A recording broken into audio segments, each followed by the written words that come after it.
Bab 94, Bab 2214, Sendirian. Seluruh kerajaan ilahi jatuh ke dalam keheningan yang menyesakan. Tidak ada bisikan. Tidak ada napas.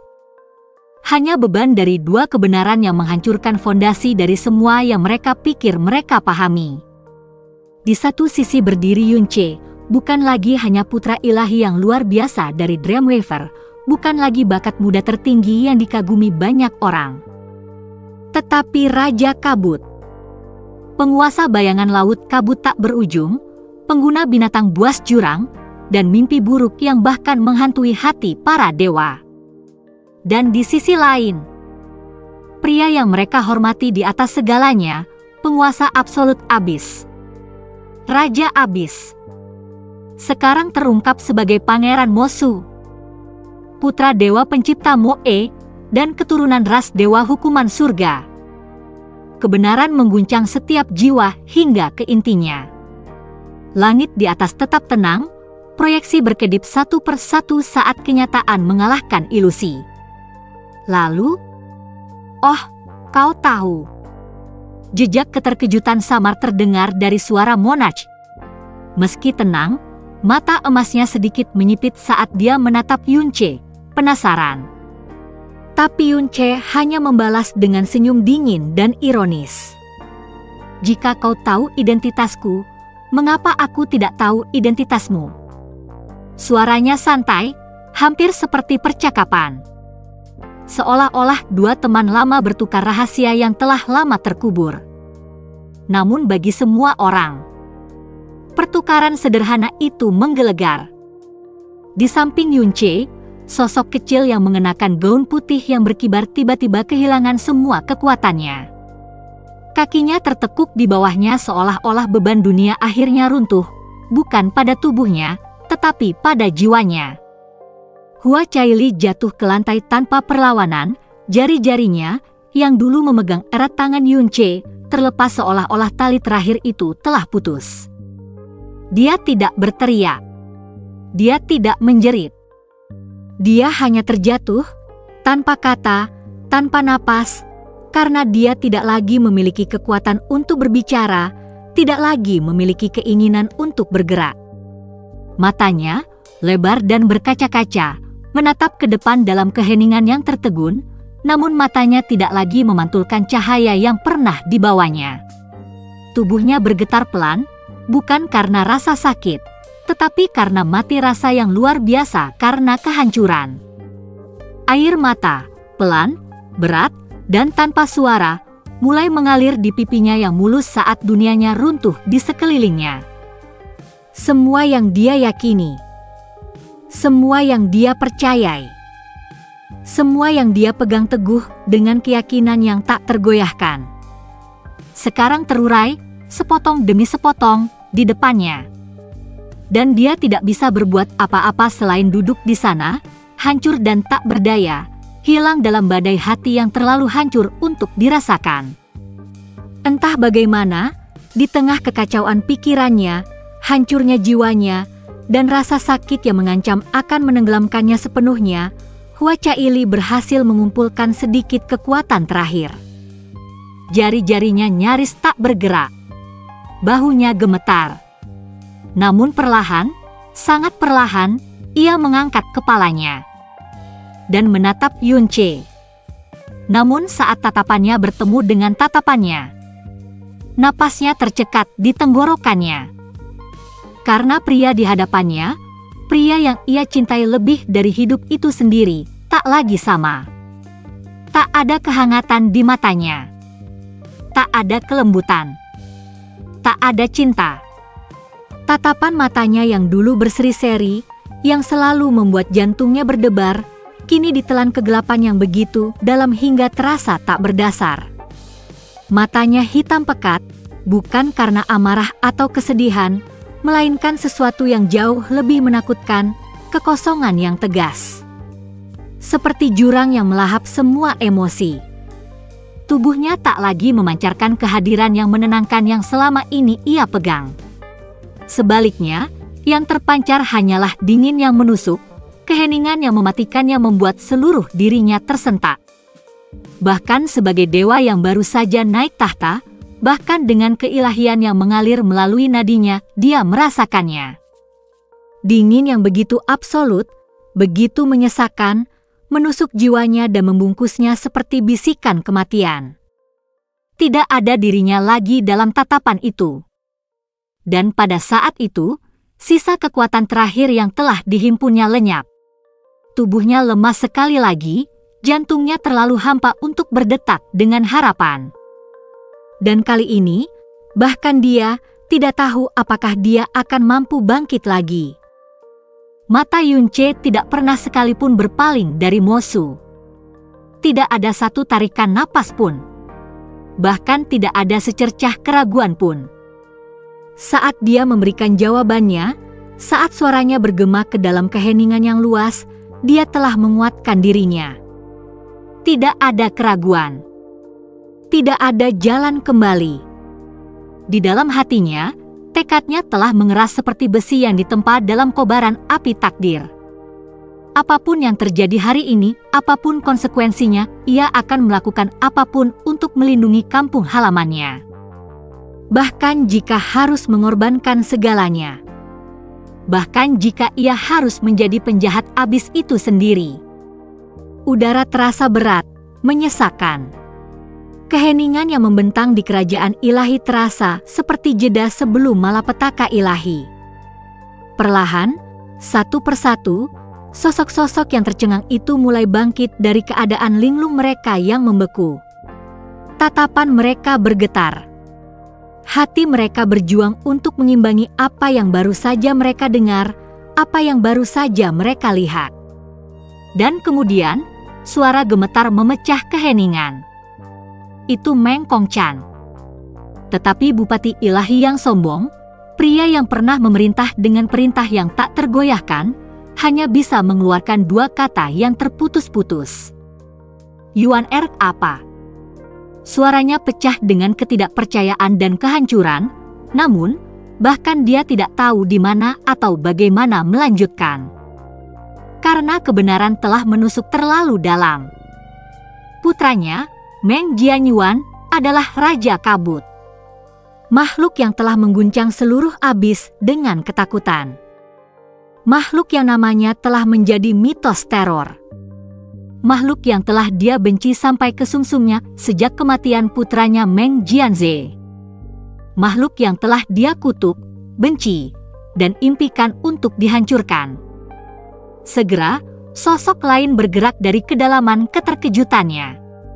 Matanya, tajam dan membara, mendarat di Hua Caili, masih tergeletak di samping Yunche, tubuhnya tak bergerak, jiwanya hancur, seperti kelopak yang jatuh yang dirampas cahayanya. Napas gemetar keluar dari bibirnya. Kemudian amarah menguasainya. Semua akal sehat hancur dalam sekejap. Wajah Hua Qingming berubah dengan amarah yang murni dan tak tersaring. Hatinya, yang dulu tenang seperti danau yang tenang, meletus seperti laut yang diterjang badai. Pedang dewa muncul di tangannya dengan kilatan cahaya, cahayanya berdengung dengan niat membunuh. Kekuatannya melonjak hebat, kekuatan penuh dari seorang kultivator alam terbatas ilahi puncak dilepaskan tanpa hambatan. Saat berikutnya, dia bergerak. Seperti sambaran petir dewa, dia menghilang dari tempatnya, melintasi jarak dalam satu tarikan napas, muncul di hadapan Yunche. Dia tidak berbicara. Dia tidak berteriak.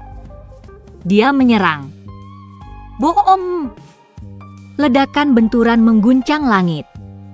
Tubuh Yunche terlempar dari panggung suci seperti meteor, diledakkan ke atas oleh murka pedang Hua Qingming.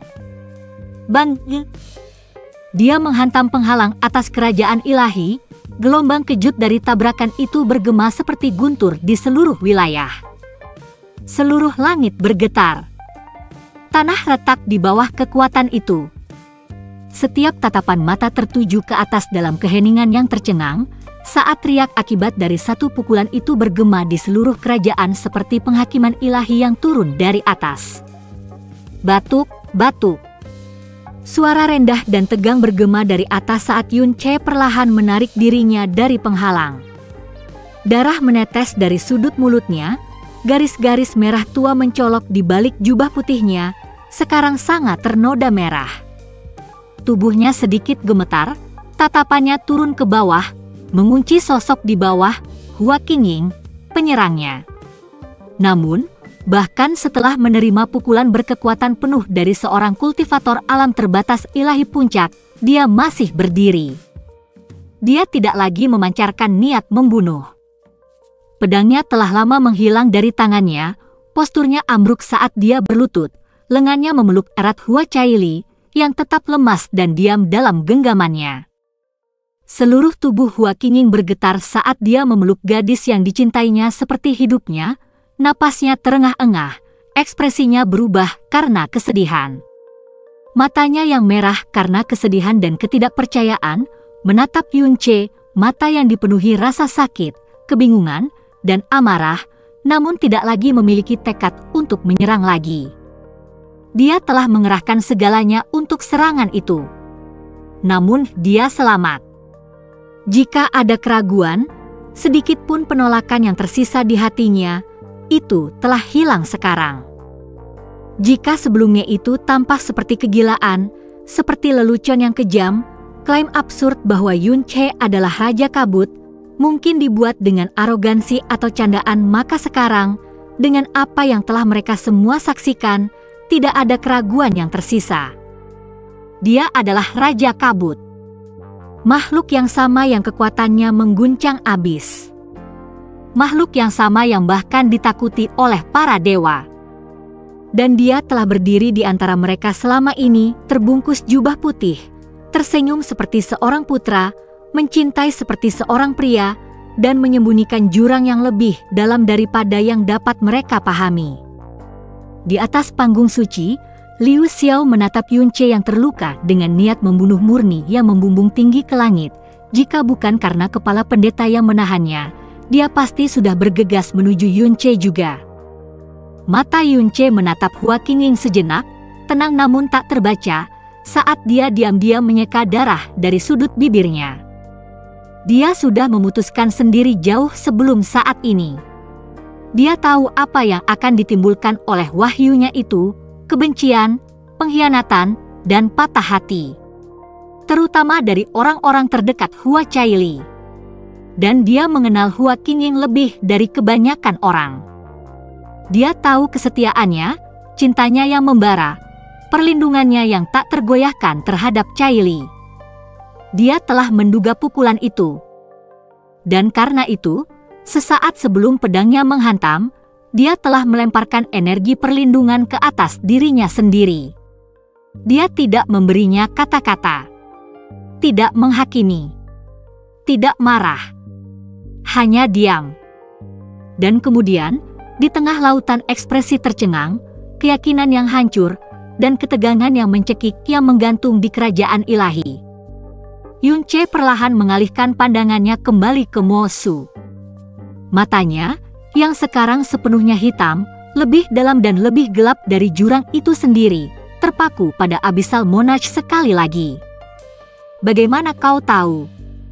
Suara Mo Su menembus udara berat seperti bilah keheningan. Tenang, kalem, benar-benar terlepas dari kekacauan yang baru saja terjadi di sekitar mereka. Dia mengabaikan keterkejutan, kesedihan, darah di udara, dan melanjutkan percakapan mereka seolah-olah tidak terjadi apa-apa. Yun Che berdiri di udara dengan darah masih menempel samar di bibirnya, perlahan menurunkan tangannya dan menjawab dengan ramah.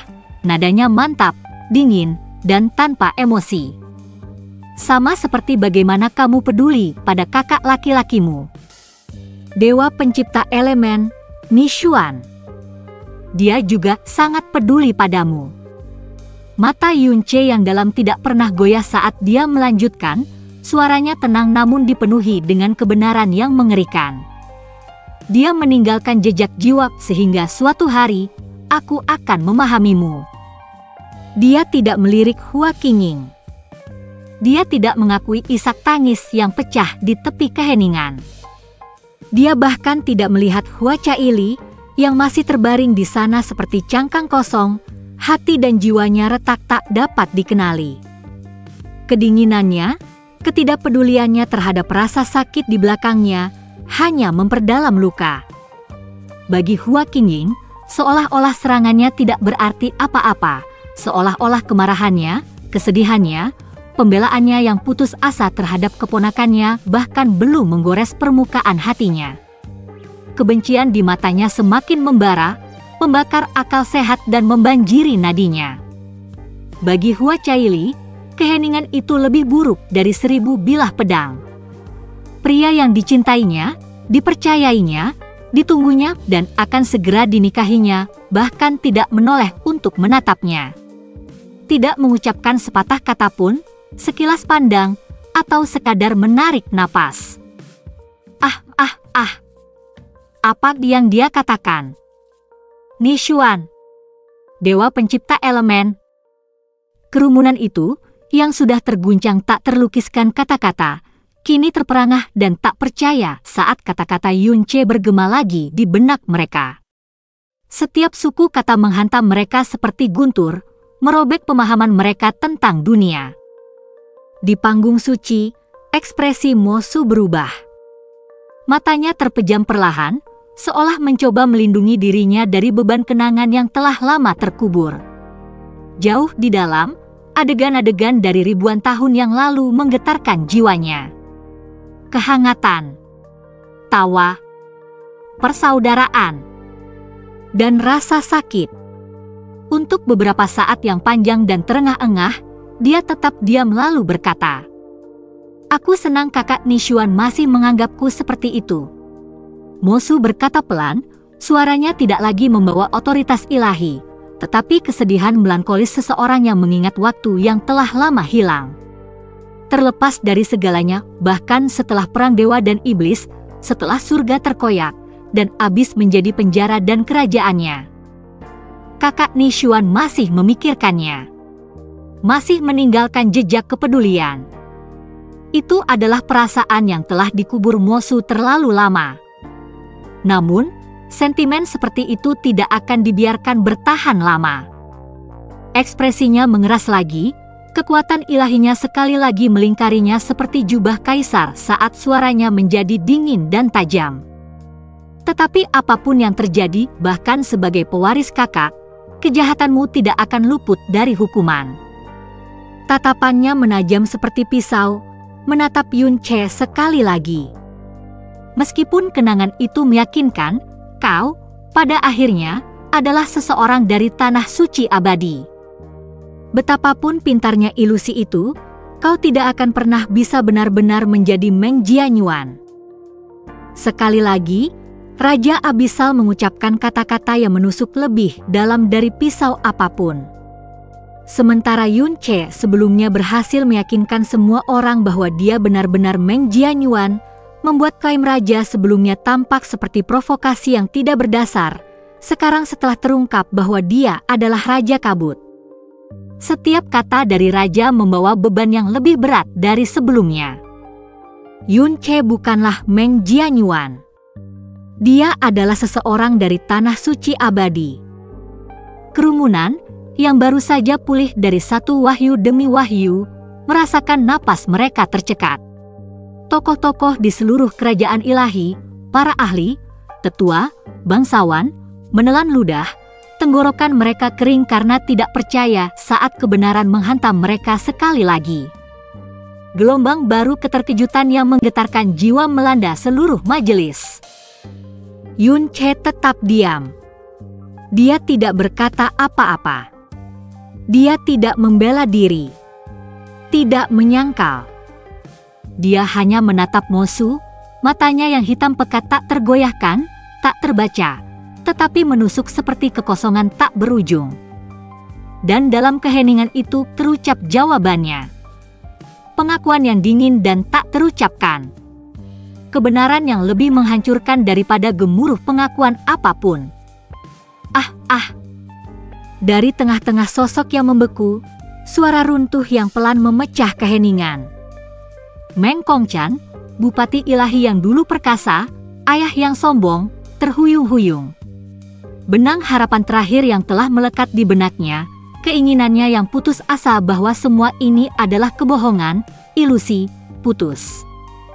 Hati, jiwa, iman. Semua hancur pada saat itu. Lututnya tertekuk, auranya bergetar dan menghilang, dan tubuhnya mulai jatuh, sampai kehadiran ilahi lainnya menangkapnya tepat sebelum dia menyentuh tanah. Itu adalah Meng Jianxi yang telah datang untuk mendukungnya. Namun, bahkan saat putranya menggendongnya, Meng Kongqian masih merasakan seluruh kekuatannya terkuras habis.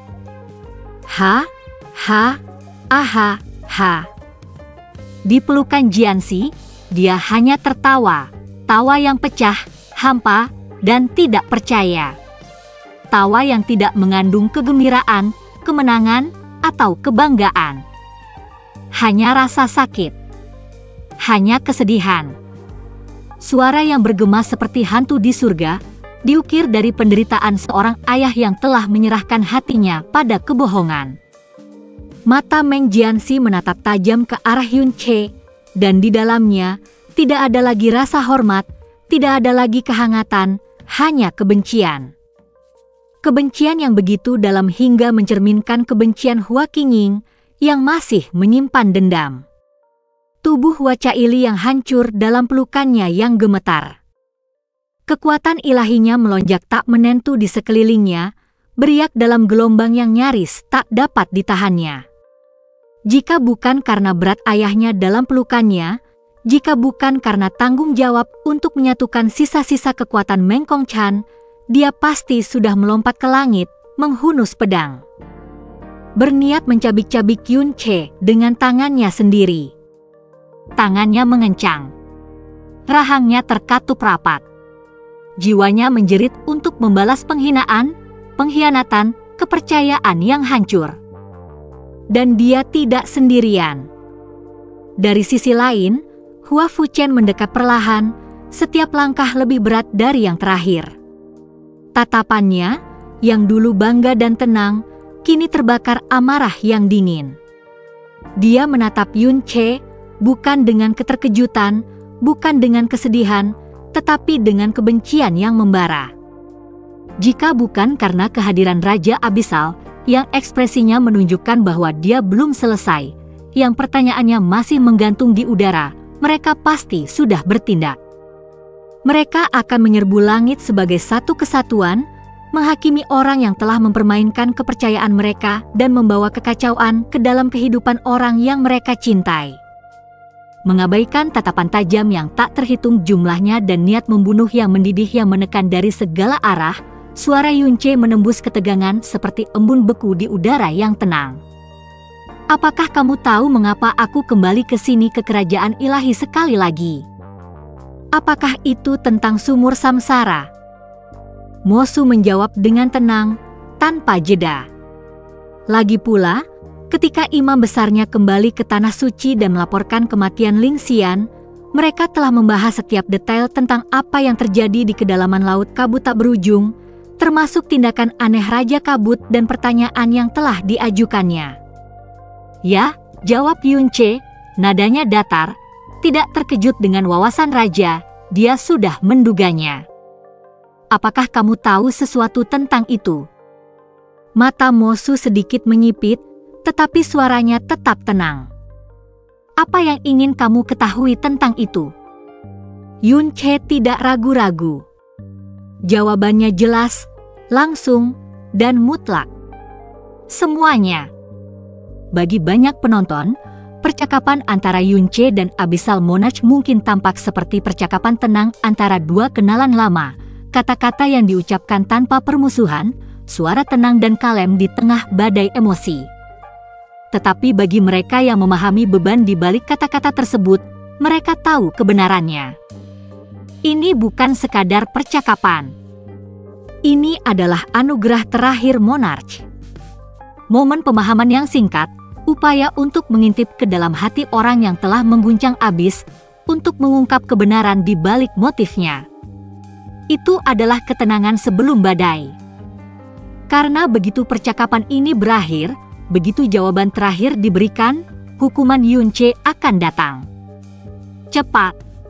Tak terelakkan. Tidak peduli seberapa kuatnya dia. Tidak peduli seberapa mengerikannya Fog Monarch di laut kabut tak berujung. Ini bukan tempat itu. Di sini, di jantung kerajaan ilahi, dikelilingi oleh para dewa, dilucuti dari perlindungan debu abisal, dan tanpa medan penindasan untuk menguntungkannya, Yunche berdiri sendirian. Yunche, pada saat ini, benar-benar sendirian di dunia ini.